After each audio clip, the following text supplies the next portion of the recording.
Bonjour à tous, chers amis, nous sommes Bonjour. avec notre très cher ami Gabriel. Après, je vous montrerai sa photo si vous voulez.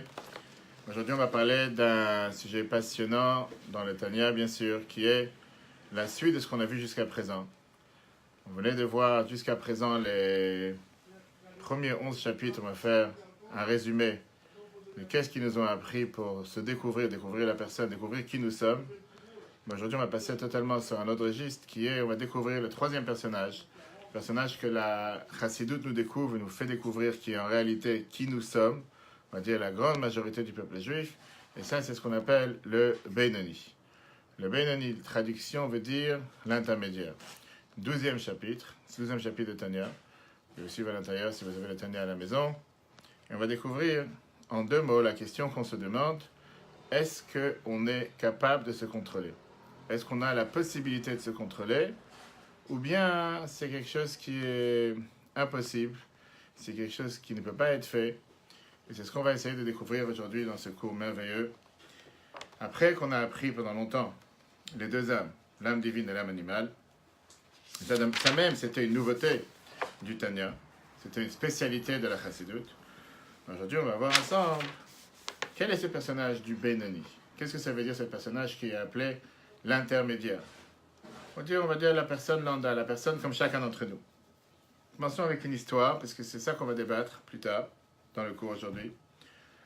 Une fois, un rabbin va demander à ses élèves en lui disant la question suivante. Qu'est-ce que vous aurez fait si vous trouvez un porte-monnaie avec $1 million à l'intérieur? Pas 1,6 milliard comme hier, aux États-Unis, mais $1 million. Il a demandé à 3 personnes. Une personne, la première, a répondu: ah, j'aurais été tellement content de pouvoir faire à Shabbat Aveda, la mitzvah, de pouvoir rendre quelque chose qui a été perdu de quelqu'un. C'est grand mitzvah dans la Torah, rendre l'argent à son patron. Le rabbin lui a dit, on ne parle pas maintenant de l'argent sans... Je dis un porte-monnaie. Si c'est de l'argent dans la rue, d'après la halakha, il n'y a pas de signe. Mais si c'est posé d'une certaine manière, s'il y a une certaine étiquette, s'il y a une certaine... On parle de la porte-monnaie. La porte-monnaie, ça appartient à quelqu'un.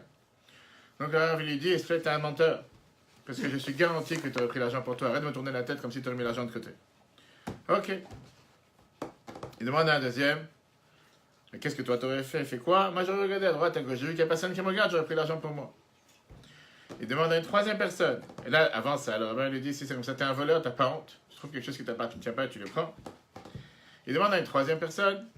Et la troisième personne a dit, monsieur le rabbin, je dis la vérité, je ne sais pas ce que j'aurais fait dans une telle situation. Je ne peux pas te dire aujourd'hui ce que j'aurais fait quand je serais mis face à l'épreuve. C'est un test, c'est une épreuve. Le jour où je trouverai un tel porte-monnaie, je pourrais savoir qu'est-ce que je vais faire. Te dire aujourd'hui d'avance, ça c'est ce que je vais faire, ça serait un mensonge. Et là, le rabbin lui a dit, c'est toi qui parles la vérité. Parce qu'on est tous des grands tzadikim, on va dire, on est tous des grands pieux, on est tous des grands justes. Quand on te dit, vas-y, qu'est-ce que tu aurais fait si jamais? Mais la réalité, elle est qu'une fois, tout le temps que tu n'es pas mis à l'épreuve, c'est toujours facile de dire qu'est-ce que tu aurais fait. Mais le jour où tu es mis à l'épreuve, non, c'est plus ce que tu allais faire. Ok. Pourquoi on parle de ça aujourd'hui? Parce qu'on va revenir à cette question après. Une fois qu'on aura découvert ce personnage qui s'appelle le Beinoni, la vie, elle est faite plein d'épreuves. Pas seulement plein d'épreuves, plein de combats réels, chaque instant. On a plein de pulsions, on a plein d'envies, on a plein d'épreuves, on a plein de tests, on a plein de choses qui font que parfois on n'arrive pas à résister. Et on a beaucoup de difficultés parfois à se contrôler, s'auto-contrôler. Soit quand on parle des rapports entre soi-même, régime, fumée, cigarette, etc., etc. Soit des rapports entre une personne et une autre personne, comme la colère, le sentiment. Et bien sûr, en tant que juif, les rapports qu'on a entre nous et Dieu. Faire la Torah et les mitzvot. Donc aujourd'hui, ce qu'on va découvrir, on va essayer de découvrir ensemble. Essayer de se déshabiller. Qui veut dire essayer de comprendre qui nous sommes, qu'est-ce qui nous fait agir, quelles sont nos pulsions. Et on va voir qu'on peut, diviser ça en 2 grandes catégories, et ça c'est l'importance pour comprendre comment fonctionne le Beinoni. On a ce qu'on appelle les forces internes du système et les forces externes. Avec quoi nous travaillons et qu'est-ce qui fait qu'on met ça en application dans la vie de tous les jours. Et la première question, c'est une question qui est demandée à chacun d'entre nous. Est-ce que vraiment nous sommes capables de se contrôler? Et si oui, quelle est la limite? Jusqu'à où on peut se contrôler? Cette série, c'est une série qui va durer les 5 prochains chapitres. On a vu tout à l'heure, si on parle rapidement, la différence avec les premiers chapitres jusqu'à présent. Ce qu'on avait vu au départ, on a découvert du chapitre 1 au chapitre 5, on a découvert le manuel de l'âme. Du chapitre 6 au chapitre 11, on a découvert le corps et l'âme, la différence entre les deux. On va répéter aussi quelques éléments aujourd'hui. Du 12 au 17, on va apprendre comment le cerveau peut régner tout court. Qui c'est qui gère ici? Qui c'est qui est le patron ici? Est-ce que c'est le cerveau ou est-ce que c'est les sentiments? Donc, parlons en résumé les prochains 5 chapitres. Qu'est-ce qu'on va apprendre? Puisque ça, c'est ce qu'on appelle, on a dit tout à l'heure, c'est la série qui nous parle de ce que le cerveau est capable de gérer ou de régner. Chapitre 12, on va apprendre comment le cerveau règne sur le cœur, sur les sentiments. Qu'est-ce que ça veut dire quelqu'un qui est personne de se contrôler? Quand, combien et jusqu'à où? Chapitre 13, on va apprendre nos faiblesses. Quelles sont nos faiblesses? Et c'est important de connaître nos faiblesses pour savoir comment ne pas tomber dans le piège. Chapitre 14, on apprendra nos capacités. Quelles sont nos capacités et comment on peut les mettre en application. Chapitre 15, on apprendra le service de Dieu. Pourquoi on doit toujours être en combat? Pourquoi ça ne peut pas arriver à un moment de relaxer, se reposer? Chapitre 16, on verra qu'est-ce que ça veut dire, comment consacrer notre cerveau et notre cœur pour le service de Dieu. Et chapitre 17, on verra est-ce que ce que la Torah te dit, que c'est quelque chose qui est proche de toi, dans ta bouche, dans ton cœur pour le faire. Est-ce que faire la Torah et les mitzvot, c'est si facile que ça et si simple comme on le dit? Ok. Premier cours qu'on va voir aujourd'hui, c'est de découvrir ce nouveau personnage qui s'appelle le Benoni, divisé en 3 parties, comme on a dit. D'abord, on va faire un récapitulatif, un résumé des 11 chapitres. Rapide, on va passer ce qu'on a vu, ce qu'on a appris. Après ça, on va voir, est-ce que le Benoni, il est capable de gérer son sang-froid, tout court, et pas seulement gérer son sang-froid, est-ce qu'il est capable de gérer son comportement, et plus important, est-ce qu'il est capable de gérer ses sentiments? Et c'est 2 choses totalement différentes, comme on a dit tout à l'heure. Tu peux décider, tu peux être très en colère, mais pas forcément exprimer ta colère. Alors repassons maintenant un voyage du chapitre 1 au chapitre 11. Tout ce qu'on a vu jusqu'à présent. Et après ça, on pourra découvrir notre cher Benoni. Pour savoir combien on est capable de s'autocontrôler, de se contrôler tout court, on doit d'abord savoir de qu'est-ce que nous sommes, de quoi nous sommes faits, comment nous sommes fabriqués, quel est le rapport de force qui est à l'intérieur de chacun d'entre nous. Et on va voir quelles sont les forces dans lesquelles on peut gouverner et quelles sont les forces qui sont incontrôlables. Pour ça, encore une fois, le résumé des premiers chapitres. Alors rapide. D'abord, on a appris quelles sont les 2 âmes. Contrairement à l'idée reçue, l'idée générale, qu'une personne est faite d'une seule âme qui a plusieurs composants, le mot Azaken, il est venu, il a mis la première base solide, la base du Tanya, qui est que chacun d'entre nous a 2 âmes qui sont totalement différentes. On a ce qu'on appelait l'âme divine et l'âme animale. Chaque âme cherche à tirer l'homme vers un autre côté. L'âme animale, ou qui est appelée l'âme vitale, qui donne la vie tout court, elle est responsable sur tout le côté humain de chacun d'entre nous. Survie, manger, boire, dormir, plaisir et la vie tout court. Si on peut résumer les besoins et les désirs de cette âme animale, en un mot, c'est l'égoïsme. C'est moi qui est au centre. Tout tourne autour de moi. Qu'est-ce que j'ai envie, qu'est-ce que j'ai besoin, qu'est-ce que je désire, etc. etc. Mais ce n'est pas la seule âme qui est là dans le terrain de sport, c'est pas la seule âme qui est dans le corps, c'est pas la seule âme qui est dans la ville, qu'on a parlé la semaine dernière. Il y a aussi l'âme divine. Et l'âme divine, c'est une parcelle de Dieu. Elle, son centre essentiel, ce qu'elle cherche essentiellement, s'attacher à Dieu. L'âme divine, on la rencontre dans plusieurs endroits dans la vie. La foi en Dieu, savoir céder, savoir faire une concession pour la volonté de Dieu, savoir s'élever à certains moments de la vie ou certains moments de la journée, avec chercher un sens à chaque chose qu'on fait, pas juste faire les choses de manière animale, bestiale, etc. Si on prend par exemple quelques phrases, et à toi de me dire, est-ce que c'est animal, divin? Je dois, j'ai besoin, je devrais, automatiquement animal. Qu'est-ce qu'il faut faire? Qu'est-ce que je devrais faire? Ça, c'est divin. Où je suis dans la photo? Animal. Je désire? Animal. Quelle est ma mission sur Terre? Divin. Qu'est-ce que je vais gagner de ça? Animal. Ça me dégoûte? Animal. Ça me fait du bien? Animal. Tout ça, ça vient d'où ça vient? Qu'est-ce que la Torah en pense? C'est divin, etc., etc. Et donc, comme on a dit, ces 2 âmes sont en train de se battre sur le corps de l'homme, le corps de l'humain. Comme on a vu que la semaine dernière, que ces 2 rois qui se battent sur la petite ville, sur la petite commune. L'âme divine veut tirer le corps vers l'Akdusha, l'âme animale veut tirer le corps vers tous les désirs et les besoins, et les fantasmes, les désirs personnels, etc. Chaque âme, on a vu qu'elle a, en finale, il y a 2 groupes. Il y a ce qu'on appelle le sechel, qui est l'intellect, et le regesh, qui est le sentiment. Le sechel, c'est quoi l'intelligence? L'intellect, c'est quoi la manière de penser? Ça, c'est le côté qui est cérébral. de pouvoir vérifier et réfléchir à chaque instant de manière objective et pure. Comment, qu'est-ce que je dois faire, comment le faire. Et après, on a les sentiments, les émotions, qui va réaliser, qui va chercher chaque chose de manière subjective et de manière personnelle. Dans la Kabbale, dans les lettres de la Kabbale, c'est appelé la différence entre Prinot et Kochot. D'un côté, nous on va les appeler Kochot, qui veut dire des forces, Kochot HaNefesh, les forces de l'âme, qui sont considérées comme une partie essentielle de l'âme. Ça veut dire que ça fait une partie essentielle de la personnalité de la personne, et à travers eux, on va pouvoir décider, décrire qu'est-ce qu'il est ou qu'est-ce qu'il cherche à faire. De la même manière que chaque personne a ce qu'on appelle un sechel, l'intelligence et différentes émotions, chaque âme a différentes manières de penser la sourate. Chaque âme a différentes manières de penser et différentes émotions. La pensée, l'intelligence et les émotions de l'âme animale, c'est autour de la personne. Le cerveau cherche qu'est-ce qui est bien pour lui. Le sentiment, les émotions cherchent qu'est-ce qu'il aime. Et il haït qu'est-ce qui lui fait du mal. Alors que quand tu parles du cerveau, et quand tu parles du sentiment, des émotions de l'âme divine, c'est autour de la vérité divine. Qui veut dire le cerveau cherche à comprendre.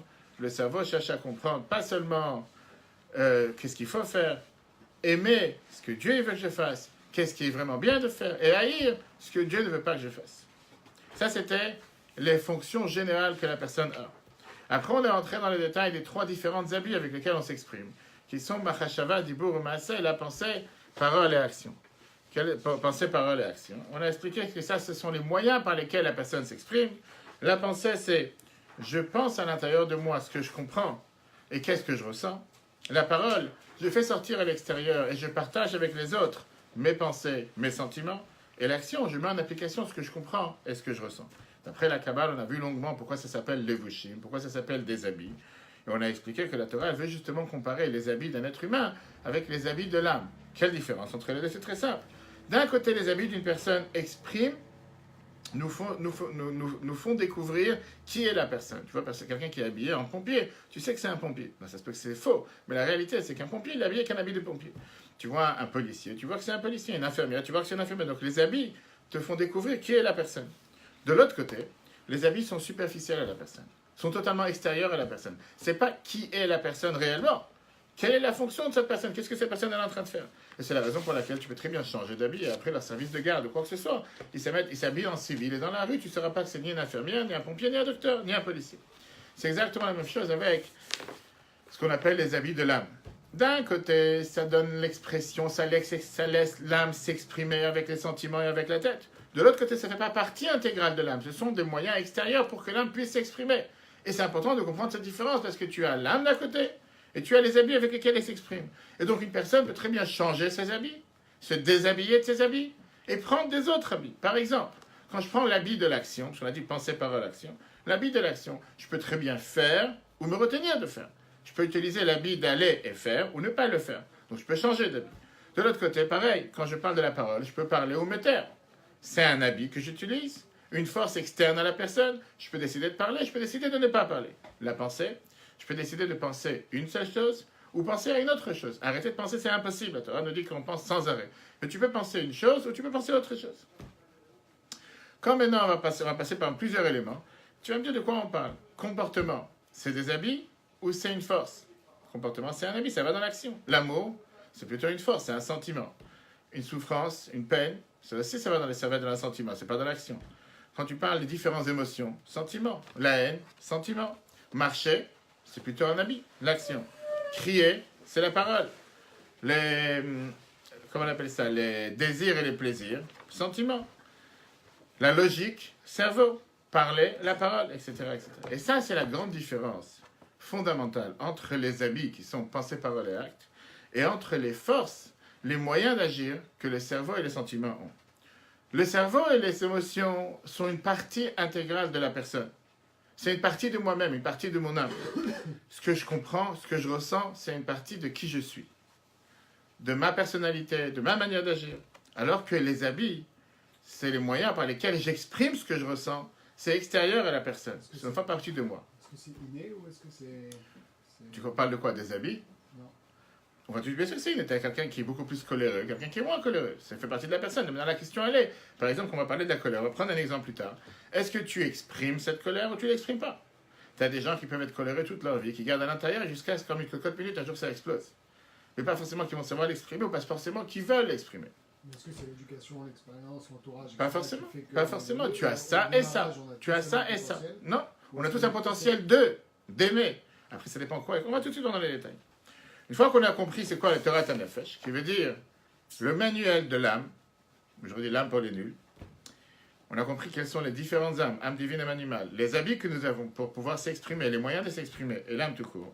Maintenant, on va comprendre, on va entrer dans l'histoire du Beinoni, de l'intermédiaire, qui est l'autocontrôle, savoir se contrôler. Est-ce qu'on est capable de se contrôler? Qu'est-ce qu'on peut contrôler? Qu'est-ce qu'on ne peut pas contrôler? Qu'est-ce qu'on peut faire croire qu'on contrôle, mais en réalité, on ne le contrôle pas? Et après, ça, on va comprendre où nous nous situons dans cette histoire. Comme on l'a dit tout à l'heure, quand je sais faire la distinction entre quelque chose qui est extérieur à moi et quelque chose qui n'est pas extérieur à moi, je peux beaucoup plus facilement savoir comment contrôler et comment ne pas pouvoir contrôler. Il y a certaines choses que je peux contrôler, il y a certaines choses que je ne peux pas contrôler. Quelque chose qui est intérieur à la personne, c'est beaucoup plus difficile de contrôler, d'arrêter de l'utiliser, parce que ça fait partie, c'est inné de la personne, c'est quelque chose que je peux, même si j'ai envie, je ne pourrais pas m'arrêter. Prenons un exemple. C'est tellement facile de changer la forme, la forme des habits, ceux qui sont dans la mode, différents styles d'habits, différentes manières de s'habiller. Puisque les habits, c'est quelque chose d'extérieur à la personne, je peux décider de mettre tel habit ou tel habit. Aujourd'hui, je vais mettre un habit rose, je vais avoir l'air bizarre. Je vais mettre un habit noir, on va dire c'est la norme. Je ne vais pas me faire remarquer ni quoi que ce soit. Je vais mettre un habit de pompier. On va dire, il est devenu pompier. Demain, je mettrai un habit de policier, je suis devenu policier. Très bien. Changer la forme de mon corps, c'est beaucoup plus dur. Parce que le corps fait partie de la personne.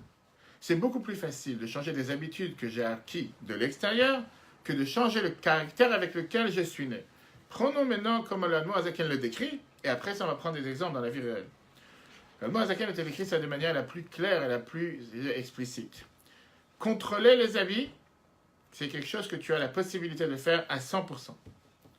Tu es en total contrôle de la manière comment tu vas t'exprimer, pensée, parole et acte. Tu peux te retenir et ne pas faire, tu peux te taire et ne pas parler, et tu peux éviter de penser telle pensée, en changeant sur une autre pensée.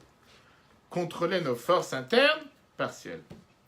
Impossible de contrôler nos forces internes à 100%. C'est presque impossible d'arrêter d'aimer quelqu'un que j'aime, ou d'arrêter de haïr quelqu'un que j'aime, ou de changer ma manière de penser ou ma manière de comprendre. Prenons un cas précis.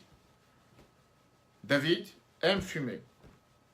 Il sent que c'est impossible pour lui de faire Shabbat, parce qu'il ne peut pas se retenir pendant 24 heures sans cigarette. 3 questions. Première question, est-ce qu'il peut décider de ne pas fumer Shabbat? Est-ce qu'il peut décider qu'il n'aime pas fumer Shabbat? Quelle partie appartient aux forces internes et quelle partie appartient à ses habits? L'amour vers la cigarette et fumer concrètement. Vas-y, à toi de répondre. Première question. Est-ce qu'il peut décider qu'il ne veut pas fumer Shabbat? Bien sûr. Bien sûr. Est-ce qu'il peut décider qu'il n'aime pas fumer Shabbat? Non, ça viendra après. Après, Je te parle maintenant, aujourd'hui, maintenant. Non. C'est si aujourd'hui il te dit j'ai décidé d'arrêter de fumer Shabbat parce que je n'aime pas fumer Shabbat, c'est n'importe quoi. S'il ne fait pas Shabbat, non. Il ne fait pas Shabbat pour l'instant. Il a décidé de faire Shabbat, mais il a difficulté de faire Shabbat parce qu'il ne peut pas s'arrêter de fumer pendant 24 heures. Je ne connais pas la sensation pour l'instant. Très bien. Donc il s'est dit, donc il peut très bien contrôler la partie extérieure qui est de ne plus fumer, mais dire qu'il n'aime plus fumer. Alors la réponse que le Morazak nous donne, c'est à 2 composants. L'amour à la cigarette, elle se trouve dans ses sentiments, dans ses forces internes. Fumer, concrètement, se trouve dans l'action qui est un habit externe. Et donc, il peut très bien décider qu'il ne fume plus Shabbat. Et comme ça va se passer. Pourquoi? Parce qu'on peut très bien contrôler les habits avec lesquels on s'exprime et on agit. Et donc, je peux décider de ne pas prendre une cigarette, de ne pas allumer le feu. Mais je ne peux pas m'obliger d'arrêter de fumer Shabbat. Parce que ça, on aura dessus seulement un contrôle partiel et pas un contrôle général, comme on a vu tout à l'heure. Pareil dans tous les domaines de la vie. La Noazaken, il te fait découvrir ici que si tu comprends ce système, comment il marche, tu peux être le patron de toi-même. Tu réussis à t'autocontrôler. Quand tu as un envie ou un désir de faire quelque chose d'interdit, tu as 2 parties. Tu dois savoir l'éplucher. D'un côté, tu as l'amour. Tu as l'amour qui est une partie des sentiments, des forces internes. Tu ne peux pas m'obliger à ne pas aimer. J'aime. Qu'est-ce que tu veux que je te fasse? J'aime. Et de l'autre côté, tu as ce qui s'exprime avec les habits de la personne. Quelqu'un, il peut décider qui ne va pas se laisser tenter à agir et faire concrètement quelque chose d'interdit, mais pas forcément qui n'aura plus d'attirance vers cette chose interdite. Une attirance, il aura, faire, aller, franchir le pas et faire l'interdit, il ne va pas forcément faire l'interdit, parce qu'il sait qu'il ne faut pas le faire. Ça, c'est le chapitre 12. Chapitre 12 vient exprimer quel est le rôle du Benoni. Benoni qui veut dire l'intermédiaire. On l'a dit tout à l'heure, c'est pas juste le chapitre 12. Tout le livre du Tanya est appelé Sefer Shel Benonim. C'est très bien qu'il veut au départ le Sefer Shel Tzadikim qui a été brûlé. Sefer Shel Benonim, le livre de Benonim. Qui c'est ce Benoni? Qui c'est cet intermédiaire? On va voir ici, d'après ce que l'Admour Azaken nous décrit, qu'on a 3 types de personnages. 3 types de personnes qui se battent régulièrement avec des différents penchants. Le tzaddik, on a parlé de lui, on va voir tout de suite la différence, le rachat et le Benoni. Le tzaddik, c'est quelqu'un qui est capable de contrôler à 100% les forces internes, le cerveau et les sentiments. Ça veut dire que son cerveau et ses sentiments, ils sont totalement consacrés à la volonté de Dieu. Son amour est seulement fait pour l'amour de Dieu. Là, il n'a aucun désir matériel. La crainte qu'il a, elle est totalement consacrée à la crainte de Dieu et pas à la crainte de choses matérielles. Et donc, à partir du moment qu'un tzaddik comprend qu'il y a une chose qui est interdite dans la Torah, il n'a aucune attirance vers cette chose-là. Et au contraire, il découvre, il fait en sorte comme si il développe un rejet, un dégoût de cette chose-là, parce qu'il se dit, ça ne m'intéresse pas, ça ne me parle pas. Au moment qu'il comprend qu'il y a quelque chose que Dieu veut qu'il fasse, une mitzvah de la Torah, il développe un amour envers cette chose-là. Ça, c'est le tzaddik. Parlons du rachat. Le rachat, c'est quelqu'un qui n'arrive pas du tout à se contrôler. C'est quelqu'un que s'il a un mauvais penchant, qui va venir et qui va le pousser à faire quelque chose d'interdit, il va totalement céder à l'impulsion, au fantasme, au désir, et il va faire l'interdit. Et entre les deux, nous avons le Benoni. C'est quoi le Benoni? Lui, il a réussi à avoir un contrôle total sur les habits, la manière comment il va s'exprimer, mais il n'a pas de contrôle sur ses forces internes. Et donc, d'un côté, il a une attirance et un amour envers les choses interdites, comme n'importe quel être humain. De l'autre côté, il ne laisse pas ce désir, ce plaisir s'exprimer avec une expression concrète dans les pensées, la parole et l'action. Le mot Azaken va nous expliquer comme quoi il faut savoir que ce Benoni, c'est quelqu'un qui vient nous décrire la nature, la situation naturelle de chaque être humain sur Terre. Et qu'est-ce que Dieu attend de nous de mettre en application tous les jours. Et donc, dans la série qu'on va voir les prochains 5 chapitres, en commençant. C'est-à-dire qu'il n'a même pas le désir.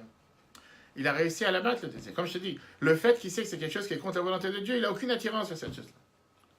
Il n'a aucune attirance. C'est pas qu'il a l'attirance à l'intérieur, mais il ne veut pas le faire. Il n'a aucune attirance vers les choses interdites. Puisqu'il a totalement combattu cette mauvaise attirance. Les 3 quarts ne sont pas interdits, c'est des choses qui sont vitales. Pourquoi? Manger. Ça dépend quoi? Ça dépend quoi? On sait très bien tout. On va tout de suite rentrer dans les détails.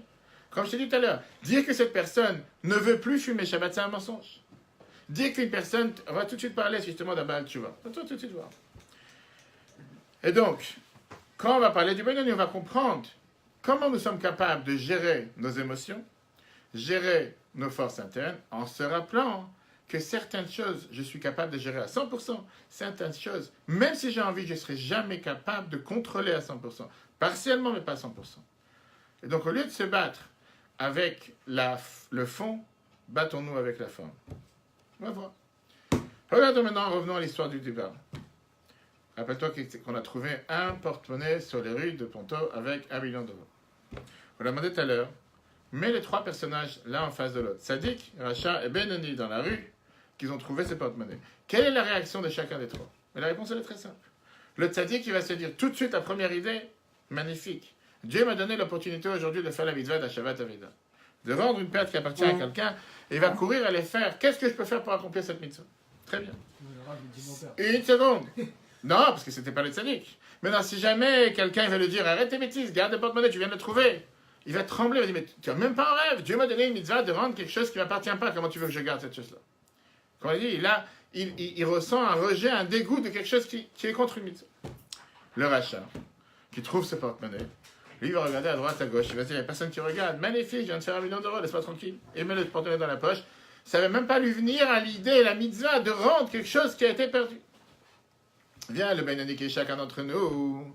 Lui, il va voir le porte-monnaie, il va lever le porte-monnaie, il va commencer à penser. C'est magnifique, personne ne m'a vu. Je peux prendre pour moi. Mais la seconde après, il va dire non, je n'ai pas le droit de le prendre, je dois rendre la perte qui a été retrouvée, et c'est ce qu'il va faire. Alors, quelle est la différence? La différence est très simple. La différence, elle est dans chaque désir. Et pas seulement désir, chaque épreuve que nous avons dans la vie. Comme le tzaddik, le rachat et le bénoni vont passer devant un restaurant non kasher, vont avoir certaines épreuves face à certaines situations de pudeur envers des femmes ou envers certaines situations ou circonstances dans la vie. Voler envers une personne, faire quelque chose d'interdit. Toute cette situation pour les retrouver et les départager. Comment réagira le tzaddik? Comment réagira le rachat? Et comment réagira celui qui est le bénoni? Maintenant, on commence avec le deuxième chapitre. Et là, on voit comment le 12e. Et la Noazaken commence et te dit une bombe. Et le bénoni, comme si tu dit, tu sais quoi? Viens, on reste amis entre nous. Qu'est-ce que ça veut dire, on reste amis? Le 10e chapitre, on a parlé du tzaddik. Le 11e, on a parlé du rachat. Il fait, viens, maintenant, on parle des choses concrètes. Viens, on commence à parler, comme on dit en hébreu, de dougri. Viens, on met les choses sur la table, viens, on s'installe. Tu as pensé jusqu'à présent que tu étais un grand tzaddik. Magnifique, on dit tous les peuples juifs sont des tzaddikim. Mais viens, on sait qui nous sommes. Le Moazakan, il vient te dire que le bénoni, c'est quelqu'un qui est capable de contrôler à 100% ses forces externes. Il est capable de contrôler s'il va crier, il va pas crier, s'il va manger non kasher, s'il n'y a pas, comme on l'a dit tout à l'heure. Ça veut dire que son mauvais penchant, le mauvais penchant du bénoni, ne réussit pas à avoir un impact, ne réussit pas à faire en sorte qu'il puisse contrôler ses forces internes. Il peut, comme on va tout de suite voir, décider de faire ou pas faire, mais le désir existe. C'est se mentir de dire que j'ai pas envie de manger du jambon, j'en ai mangé pendant 10 ans. Je ne parle pas de moi, que Dieu nous en préserve, mais il y a des juifs qui ont fait ça. Il y a des juifs qui n'ont pas vu Shabbat pendant 10 ans. Et ils savent que ça veut dire pas faire Shabbat. Et ils te disent, aujourd'hui, je fais Shabbat, parce que j'ai compris l'importance, et c'est important. Mais de te mentir et dire, je ressens le kiff, Shabbat arrive, je me sens au 7e ciel, je suis au paradis. Arrête avec tes bêtises paradis, de quel paradis tu parles? Quand tu vois qu'il y a tellement d'autres qui sont à la plage ou quoi que ce soit, ils se sentent peut-être privés, mais dans ça se peut qu'à l'intérieur, ils ne se sentent pas privés. Il est content de faire une mitzvah. Mais malheureusement, il a cette envie. Ça ne faut pas forcément dire qu'elle ne va jamais disparaître, on va voir après. Le bénoni, le Moazaken va te décrire comme quelqu'un qui fait toutes les mitzvot à 100%, qui n'a jamais fait de péché. Et là, on revient avec une explication magnifique. Le Rabbi a écrit des dizaines et des dizaines de commentaires sur le Tanya, des centaines de commentaires, à travers 50 ans. Et le Rabbi t'a fait remarquer qu'il y a une phrase qui choque. Qu'est-ce que ça veut dire qu'on va tout de suite voir que le bénoni, c'est quelqu'un que il n'a jamais fait d'avérote de sa vie. Velo yavar le olam. Il ne va jamais en faire dans sa vie. De qui tu parles alors? Même un tzaddik, il en a. De qui tu parles? Regardons l'explication du Rabbi qui est riche et qui te fait comprendre comment chaque détail, on dit que l'Admor HaZaken, il a mis 6 semaines pour écrire une lettre dans le Tanya ou pas la mettre. Le Rabbi t'explique la chose suivante. On parle ici de la situation actuelle au moment où tu te trouves au présent maintenant. Maintenant, au moment où tu te trouves présent, c'est impensable que tu vas faire un péché au moment présent. Et donc, de la situation, dans la manière, comment tu te comportes maintenant, c'est impossible de dire que tu vas faire un péché. Demain, je ne sais pas ce qui va se passer avec toi. Dans une heure, je ne sais pas ce qui va se passer avec toi. Mais maintenant, au moment présent, dans la situation dans laquelle tu te trouves, on va tout de suite prendre plusieurs exemples, c'est impensable pour toi de faire un péché. Dans la situation dans laquelle tu es, c'est impensable que hier, tu as fait un péché. Hier, c'était hier. De l'autre côté, ça se peut que, même si au présent, tu n'as pas réussi à te contrôler, ça se peut que demain, tu vas réussir à regretter sur ce que tu as fait aujourd'hui. Donc, c'est pas qu'on est en train de dire, c'est quelqu'un qu'on est garanti que pendant 120 ans, il ne va pas faire de péché. On ne peut pas savoir ce qui va se passer demain. Mais la situation actuelle, comment tu agis actuellement, je sais que c'est quelque chose que tu ne feras aucun péché. Regardons d'abord le texte. Père, écoute, le deuxième chapitre va bénir. Le bénir, c'est qui? Viens, la Moaz, elle te dit, ou Michel Olam, Einara Gover Kolkar, le mal n'est jamais aussi fort, tellement fort, lire Bosch et pour conquérir le corps. La petite ville, on a parlé ça du corps. Qu'est-ce que ça veut dire? La bêche le gouffre l'artio. Comme on l'a dit tout à l'heure, important de comprendre les forces externes et les forces internes. Le bénoni, c'est quelqu'un qui ne va jamais pouvoir te faire tomber dans l'action. Les forces du mal vont avoir un impact sur toi, sur tes forces externes. Mais tu sais à l'intérieur de toi-même qu'est-ce que tu devrais faire. Il commence à t'expliquer de la manière la plus claire. Sochal, le Wishanef et Shebamit, les 3 habits de l'âme animale. Chez Marshava Bourma, c'est qui sont la pensée, parole et action, qui sont interdits chez Mitzadak Lipa par la force du mal, comme on a expliqué la semaine dernière.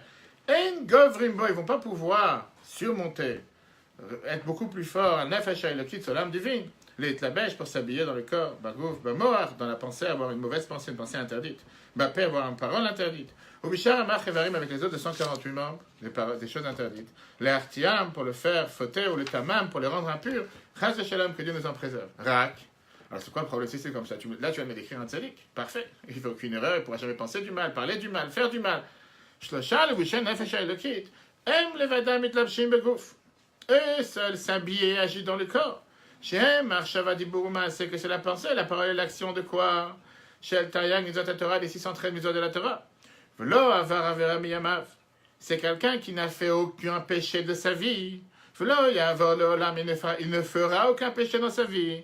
Velo Nikra Alav Shem Racha, on ne peut pas même l'appeler un nom Racha. Un filou Shachad, même une seule heure, Verega Echad Kol Yamav. C'est quelqu'un que tu ne peux pas appeler Racha, même un instant toute sa vie. Ça veut dire qu'on parle ici du summum de tzadikim. Mais comme on a dit tout à l'heure, on parle de sa situation présente.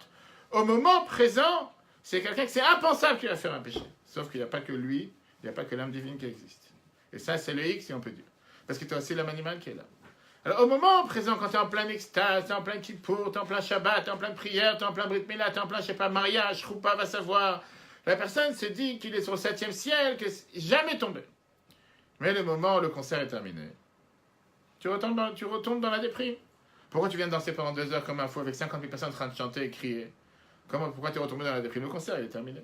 La prière c'est terminé. Kippour est terminé. Le mariage est terminé. Brit Mila est terminé. L'élévation, l'extase avec laquelle tu te sentais il y a 10 minutes, elle retombe. Et ça c'est la 3e étape que l'Admor Azaken nous explique. Que le Benoni c'est quelqu'un qui est capable de gérer à 100% son mauvais penchant. Mais malheureusement, il n'est pas capable de gérer ses émotions. Ça veut dire qu'il est capable de, pas seulement gérer, contrôler les habits, les manières avec lesquelles il va s'exprimer, mais pas ses forces internes. Et c'est la raison pour laquelle le mauvais penchant qui existe encore chez lui, parce que ça c'est la différence avec le tzaddik, essaye sans arrêt de le séduire, et de le faire tomber, et de le faire amener à des endroits qu'un tzaddik n'aurait même pas ses envies. Mais le Benoni, il est ça. Sauf que le Benoni est capable de contrôler, ne pas passer à l'acte. J'ai le désir, mais je ne le ferai pas. Mais le désir existe. Prenons l'exemple, comme je t'ai dit tout à l'heure, le plus concret qu'on peut comprendre dans la Chassidoute, qui valorise énormément les Baalei Teshuva, c'est qu'ils ont fait Teshuva. La Torah te dit qu'un endroit, un Baalei Teshuva se trouve, même un tzaddik ne peut pas se trouver. Un Baalei Teshuva, par exemple, qui a fait Teshuva à l'âge de 30 ans. Il connaît le monde avant qu'il a fait Teshuva. Il connaît tous les désirs qu'il a eu, tous les plaisirs qu'il a eu. Il avait le droit de se marier, d'avoir des rapports avec toutes les femmes. Il avait le droit de manger n'importe où. Il avait le droit de travailler n'importe quel jour, de faire n'importe quelle chose sur terre. Et pas forcément des choses permises, des choses interdites. Maintenant, il a décidé de faire tchouva, il a décidé d'être religieux. Il a décidé de faire Shabbat, manger kasher, pureté familiale. Et il réussit à faire ces différents mitzvot qu'il a pris sur lui. Est-ce que ça veut dire qu'il a oublié son passé? Est-ce que ça veut dire qu'il a oublié les 30 années dans lesquelles il pouvait manger n'importe où? Il n'avait pas un casse-tête de savoir où il va manger midi ou le soir, puisque c'était tellement facile de pouvoir s'asseoir dans n'importe quel restaurant et manger de tout.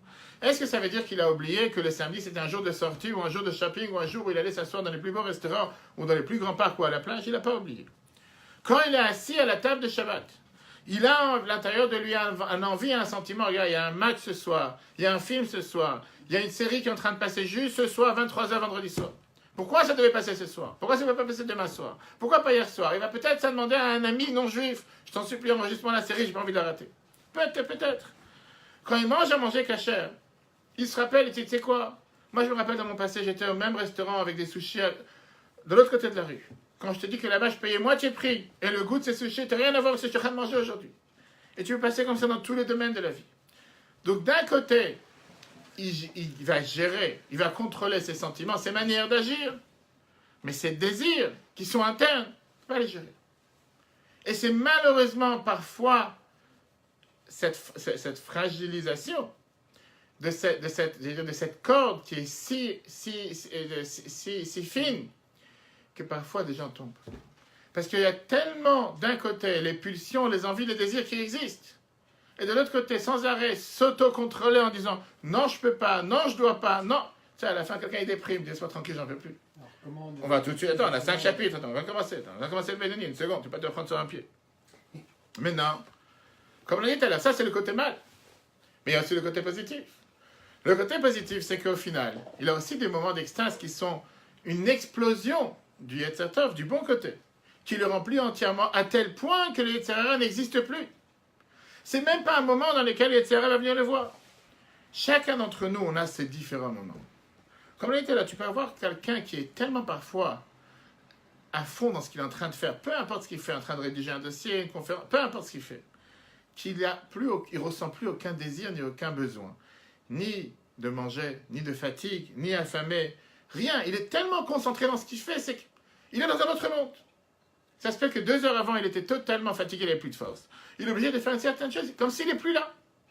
Ça, c'est la manière dans laquelle le Ben-Ami parfois peut se retrouver avec le Yetzer Tov, le bon penchant, qui explose chez lui, qui fait en sorte qu'au moment précis, on revient à ce qu'on a dit tout à l'heure, il est un tzaddik à 100%. Le rachat n'existe même pas, le mauvais penchant n'existe pas.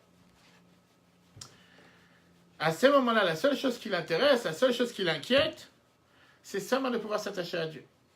Les choses interdites, ça ne lui parle pas. Le meilleur exemple qu'on peut avoir, c'est quand tu es dans la salle de sport. Salle de sport, tu es en train de faire du sport, tu es en train de transpirer, tu es en train de prendre des musculations, tu es en train de faire quoi que ce soit. Quelqu'un vient avec une glace qui vient de sortir. Tu as un pot de glace, c'est comme en Amérique, c'est pas juste une glace qui fait 10 centilitres. Tu as un pot de glace qui fait 2 kilos. Et en plus, c'est pas juste ça. Il faut mettre après du sirop de maïs dessus. Il faut te mettre du sirop de chocolat. Il faut rajouter des. Bref, une glace, c'est pas des calories qui explosent. Mais il te dit, écoute, tu dois goûter à ça. Tu es en train de transpirer avec. Je me laisse-moi tranquille avec tes bêtises. Au moment où il est sur la salle de sport en train de porter les plus grands 50 kilos de chaque côté, il n'a pas la tête à cette glace. Je ne suis pas devenu. Ça veut dire que dès qu'il finit sa séance de sport, il ne veut pas manger la glace. Ça veut dire qu'il n'a pas lui dire, tu sais quoi, garde-la pour après. A priori, c'est contradictoire. Tu es en train de te prendre la tête depuis une demi-heure, en train de transpirer, en train de courir sur la salle de sport pour perdre je ne sais pas combien de quelques grammes que tu vas reprendre juste après 3 fois plus. Et la personne vient avec une glace, puisque tu es tellement sur ton sport et sur ta musculation, tu penses même pas à la glace, tu n'as même pas envie d'avoir pour toi, c'est un rejet, c'est un dégoût. Mais la seconde que tu sors, tu prends de la fraîche, c'est où est la glace? Maintenant, je mérite une glace, que j'ai fait une demi-heure de sport, je mérite une glace. Il faut s'enfermer, quoi. Pas dit s'enfermer, la Torah n'est pas faite pour se faire souffrir. Non, on est en train d'expliquer, maintenant, on est en train d'expliquer comment, sans arrêt, on a ce combat. Mais, comme on a dit tout à l'heure, le Ben-Ami, il est capable de contrôler les forces externes et pas forcément les forces internes. Mais ce qu'il faut arriver à faire, c'est quand tu sors de la salle de sport. De te dire que quoi? C'est-à-dire en dehors de l'étude et en dehors des moments de mitzvah, essayer de. De te dire que si tu as mangé une glace, tu n'as pas fait le plus gros péché du monde. Ça, c'est le plus important. Si jamais quelqu'un, en sortant de la salle de sport, il a mangé une glace, il va se mettre une balle dans la tête parce qu'il n'est pas capable de se retenir, il ne pourra jamais avancer dans la vie. Je ne dire qu'il faut faire ça tous les jours. Mais si une fois il est tombé, il a mangé une glace, c'est pas si grave que ça. T'inquiète pas, c'est pas le bout du monde. Et ça, c'est ce que la Chassidut va t'expliquer. Que la tête règne sur les sentiments. C'est qu'il y a la tête, tout le temps que je sais que je suis en contrôle et je ne suis pas contrôlé, j'ai de l'espoir. Le moment que je suis comme le rachat, on a vu tout à l'heure, qu'il est incontrôlable, il n'est pas capable de s'autocontrôler, là, il n'y a pas d'espoir. Mais tout le temps que je sais que j'ai moi le contrôle, ce n'est pas les désirs, les fantasmes qui viennent me contrôler. Tout le temps que c'est moi qui ai un contrôle, tout va bien. Comme on a dit tout à l'heure, on n'a pas besoin de chercher des épisodes comme Kippour, Brit Mila, mariage. Des fois, des gens, tu les vois avec des larmes. J'étais à Brit Mila, tu vois des gens des fois en larmes, tu te dis vraiment, c'est pour eux, ils se sentent au 7e ciel. Ils sont tellement heureux, ils ont eu un enfant. Chaque jour, quand tu fais la prière de tous les matins, tu peux monter dans le 7e ciel aussi. Mais si on a l'habitude de se dépêcher, on a on n'a pas le temps. Hier soir, à 7h15, j'ai quelqu'un qui m'appelle. Préparé pour le Women's Club, il y a quelqu'un qui m'appelle à 7h, il me fait, j'ai pas mis les tefilines aujourd'hui, je suis dans le cinéma, est-ce qu'il y a une paire de tefilines? Je suis avec plaisir, viens, mais arrive avant l'heure, 7h20, il fait nuit, etc. Et il est venu, il m'a demandé ce qu'il peut me rachir à le terme, dernière minute. J'ouvre les yeux, il me dit, tu sais quoi? C'est la première fois que ça m'arrive. Depuis que je me connais, j'ai jamais eu une histoire pareille que je suis sorti de chez moi sans mettre de tefilines. Et voilà, aujourd'hui, il est 7h, j'étais dans 77, j'ai couru, j'ai comme un fou pour moi. Je sais quoi, apprendre ça une leçon pour la prochaine fois. Ou on ne sort pas de la maison sans tefilines, ou tu sors avec tes tefilines. Au cas où tu peux t'arrêter toujours dans un parking, etc., mais des tefilines. Mais tous les jours, on peut sentir cette extase qu'on est en train de prier envers Dieu. C'est la raison pourquoi la Gemara nous dit, Mara Brachot, et c'est la base pourquoi on apprend la Chassidut avant la Tfila, la Gemara Brachot, qui dit que Chassidim Arishanim, les premiers juges pieux, avaient l'habitude de prier 9 heures par jour, 3 heures pour chaque prière. C'était pas parce qu'ils avaient tellement de choses à demander. Parce qu'en priant, ils s'attachaient totalement avec Dieu. Est-ce que ça veut dire que c'est ce qu'on doit faire? Non, c'est pas forcément ce qu'on doit faire. La fameuse histoire qu'on connaît avec l'Admour Azaken, quand il était jeune, il avait un doute. Est-ce qu'il devait aller voir le Gaon de Vilna? Ou bien il devait aller voir le Maguide de Mezrich, il a du Baal Shem Tov. Et il est arrivé à la conclusion que savoir apprendre la Torah, je sais. Prier, je ne sais pas encore comment il faut prier. Je préfère aller voir le Maguide de Mezrich pour qu'il m'apprenne comment prier. Et grâce à ça, il est devenu l'Admor Azaken, il a fait le Tanya et le Shulchan Aruch et tout le reste. Revenons à notre cher Benoni. Comme on a dit, d'un côté, il a ses sentiments, il a ses désirs pour tous les plaisirs du monde. Néanmoins, il a certains moments, qui parfois peuvent être multiples dans la journée, où il n'a aucune attirance vers les plaisirs du monde. Il est plein, il est totalement en plein amour envers Dieu. Quand il prend la Torah au sérieux, quand il prend la Tefila au sérieux, il se dit, maintenant je prie, il n'y a pas de portable. Je dis, c'est simple. J'essaie de le faire moi-même tous les jours.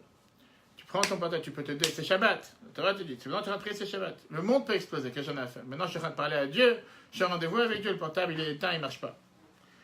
Pas que juste au moment où je suis en train de prier, tu dois recevoir les SMS ou les WhatsApp, le plus important que tu dois répondre sur le champ. Il n'y a pas. Le monde il a pu attendre, Shabbat, 24 heures, le monde il attend. Pour attendre un quart d'heure, 20 minutes, une demi-heure. Le problème il est quoi? C'est ce qu'on a dit tout à l'heure. C'est que ça c'est quand on est en haut de la pente. Quand je suis en train de faire le sport, quand je suis en train de prier, mais après vient la chute. Le lendemain de Kippour, ça y est, c'est ma soirée qui fait 40 jours slichot. Rosh Hashanah, Kippour, ça y est, laisse-moi un peu respirer. Ça y est, laisse-moi tranquille si j'ai pas envie de finir la première heure. Le Yetzirah, il commence à se réveiller, le mauvais penchant, il commence à se réveiller avec toutes ses forces. Tu peux des fois arriver Shabbat avec le plus grand niveau d'extase spirituelle. Arrive samedi soir, quel film on va voir ce soir? Dans quel restaurant on va manger? Dans quelle boîte de nuit on va sortir?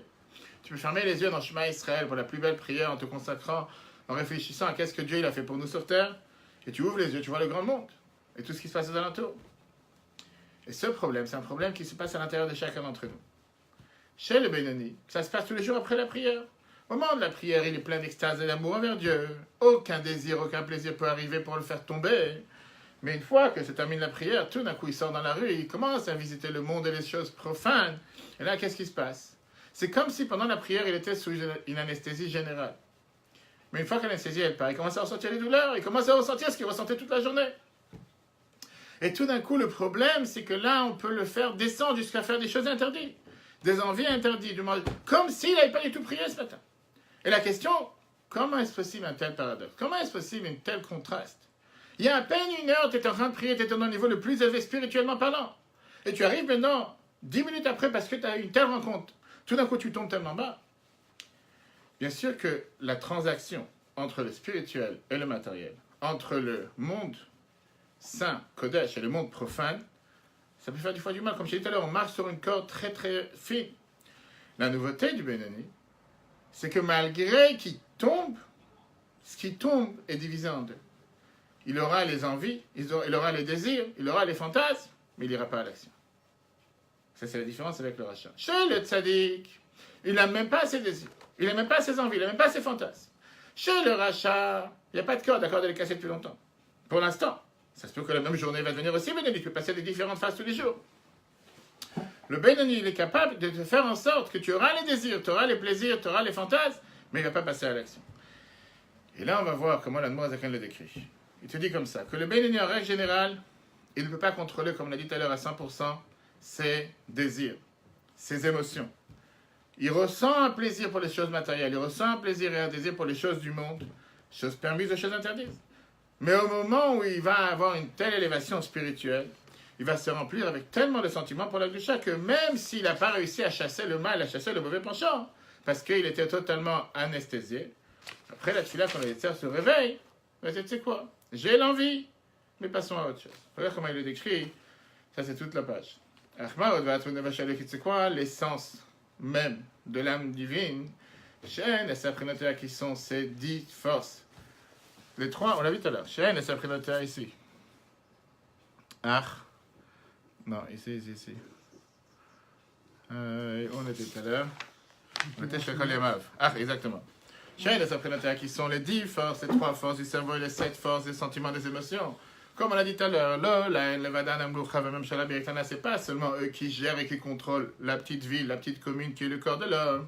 Kim, Beitim, Mezumanim, seulement de temps à autre. Dans certains temps, les forces de l'âme divine y réussissent à contrôler le corps.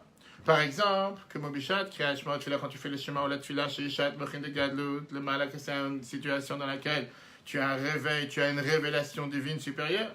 Regarde, le matin même, dans le monde d'en bas, quand par exemple tu pries, on dit c'est un moment propice pour chaque être humain de s'élever un peu plus. À ce moment-là, tu attaches ta Chochma Binadat, qui est l'acronyme de Chabad, sa pensée, intellect, connaissance, la pensée, l'intellect et la connaissance qu'il a envers Dieu. Les Hamik, pour approfondir sa connaissance Bigdulat, dans la grandeur infinie de Dieu, où le horaire est pour réveiller l'amour qu'il a, comme des flammes de feu, dans le côté droit de son cœur. Et cet amour qu'il a, le Dov Kabo, qui va l'emmener forcément à s'attacher Bekiyum à Torah, en accomplissant la Torah, mitzvotea, ses mitzvot me'ava avec amour. Chez eux, au Inyan, que ça c'est quelque chose à me voir, Bekriyat Shema de Raita, qui est expliqué dans les schémas qu'on dit de la Torah. Une mitzvah de la Torah, au Bichotea, les bénédictions qu'on dit chez les Fanea, ou la Acharea avant et après, qui sont mis de Rabbanan, qui sont instaurées par les Chachamim. Que tout ça c'est Achana, les Kiyum Kriyat Shema, c'est une préparation pour l'accomplissement du Kriyat Shema, comme on expliquera dans un autre endroit. Et à ce moment-là, au moment de la prière, qu'est-ce qui se passe? Le mal qui est du côté gauche qui est dans le cœur. Kafouf ou Batel, la Tov, il est totalement soumis et annulé au bien. Amit Pachet, Mechalal Aimeni qui se développe du côté droit qui est dans le cœur. Mais Chochma Binada de son intellect, pensée, connaissance, qui a chez Bamor dans son cerveau, à Mekusharim qui sont attachés. Bigdulat, avec la grandeur de Dieu qui est infinie. Ça, c'est pendant la prière, tout va bien, tout est rose, tout est bon. Paradis. Avant la Charat Fila, qu'est-ce qui se passe après la prière? Mais une fois que ça a disparu, cette élévation spirituelle, ce ressenti merveilleux qu'il avait pendant la prière, et ça n'éclaire plus. Le mal se réveille de nouveau du côté gauche. Il a un désir, tous les plaisirs et tous les désirs du monde, et tout ce qui existe dans le monde. Seulement, comme on a dit tout à l'heure, heureusement qu'il n'est pas le seul. C'est pas lui tout seul qui a mishpat c'est pas le mauvais penchant seul qui contrôle le corps à 100%, parce qu'il y a aussi l'âme divine. Et donc il n'arrive pas à faire sortir ce désir, ce fantasme, ce plaisir de la pensée vers l'action. De s'habiller dans les membres du corps, dans l'action, du beau la parole, dans la pensée, les amik machashavto pour approfondir sa pensée, dans les plaisirs du monde, comment remplir le désir de son cœur. Donc avec ça, la demande est définie. Au moment de la prière, il est au 7e ciel, il ressort de la prière et redescend à un niveau très bas, mais la réalité, elle est qu'il ne va pas laisser ces choses-là le dominer, il ne va pas passer à l'action. Pourquoi? Parce qu'il a cette âme divine qui le contrôle, et qui fait en sorte que malgré qu'il voudrait que, néanmoins, il va passer à l'action. Terminons avec 2 points. Le rabbi précédent en Pologne, une fois, il a visité la ville d'Otwotsk, qui existe toujours. Et là-bas, il y avait des centaines d'élèves qui apprenaient à la yeshiva à l'époque. C'était juste avant la Deuxième Guerre mondiale. Et quelqu'un est venu voir le rabbi précédent en disant, je suis très étonné de ces bachurim, regarde comment ils sont en train d'apprendre à la yeshiva, ils étudient, ils sont en train de prier. Regarde la situation dans le monde, les gens, ils ne savent pas s'ils vont vivre demain, la guerre. Et ils sont totalement dans un autre monde, ils sont en train d'apprendre, prier comme si rien n'était. Le rabbi précédent, regarde ce qu'il a répondu sur 16 élèves. Et je ne me mentionne pas trop de leur conduite maintenant. Voyons comment ils vont se comporter après le mariage. Aujourd'hui, ils sont dans un cocon de Gdusha, ils sont toute la journée avec l'étude et la prière, naturellement parlant. C'est normal qu'ils se comportent comme ça. Je fais, mais le vrai test, ça va être après le mariage, quand ils vont avoir affaire avec la parnassa, la vie de famille, femme. Est-ce que cette chaleur qu'ils ont aujourd'hui dans la Torah et dans les bonnes choses, est-ce que ça restera après ou bien ça se diminuera? Résumé de ce qu'on a vu aujourd'hui. On a appris d'abord le manuel de l'âme, ou l'âme pour les nuls. Comme tu es en face, j'ai pas envie de dire ça. La personne a 2 âmes, divine et animale, composées de 10 forces. 3 forces cérébrales, 7 forces émotionnelles. Pensée, parole et acte, etc. Le Benoni, c'est celui qui est l'intermédiaire. D'un côté, il a un contrôle total sur son comportement. Il ne va pas passer à l'acte, faire aucune avéra concrète au moment présent. On ne va pas dire non qu'il ne va jamais faire d'avéra. Au moment présent, il est capable de se retenir en termes de pensée, parole et action. De l'autre côté, il n'a aucun contrôle sur ses émotions. Il n'arrive pas à déraciner cette envie qu'il a à l'intérieur de lui, ce plaisir ou cet amour qu'il a pour les choses du monde, à part certains moments dans la journée, au moment de la prière, etc. Et donc, quel est le but? Qu'est-ce que la Noirzaïra veut nous faire comprendre avec ça qu'on vient de commencer à découvrir ce personnage? Comprendre que les habits que nous avons ne font pas partie intégrale de la personne. On peut les changer, on peut les contrôler. Ça nous aide énormément pour pouvoir surmonter énormément d'épreuves dans la vie. Prenons maintenant des exemples concrets. La colère, de la colère, on pourra comprendre par beaucoup d'autres choses.